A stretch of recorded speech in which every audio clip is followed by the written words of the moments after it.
अस्सलाम वालेकुम, मेरा नाम डॉक्टर हसन औज है। मैं कराची स्टेट मेडिकल ऑफिसर हूँ और Karachi state officer welfare association का प्रेसिडेंट भी हूँ।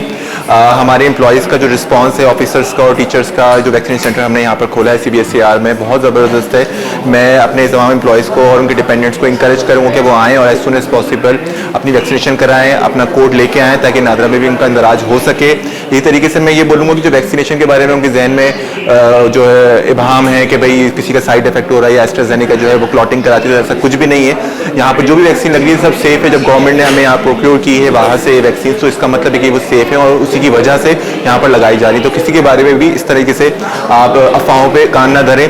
और अगर कोई सीरियसली बीमार है या कोई हैवी मेडिकेशंस पे, तो वो अपने डॉक्टर से कंसल्ट करके लगवाएगा। कोई कैबेज का पेशेंट है, बाईपास का पेशेंट है, क्रॉनिक लिवर डिजीज का पेशेंट है या क्रॉनिक किडनी पेशेंट है, तो वो अपने डॉक्टर से पूछ के फिर वो भले ताकि उसको तसल्ली रहे। मजीद यहाँ पर हम बैठे हुए हैं उनको काउंसिल करने के लिए भी। लेकिन वैक्सीन के बारे में जो अफवाहें हैं उन पर कान बिल्कुल ना धरें। तमाम वैक्सीन सेफ हैं, you should not be worried about it.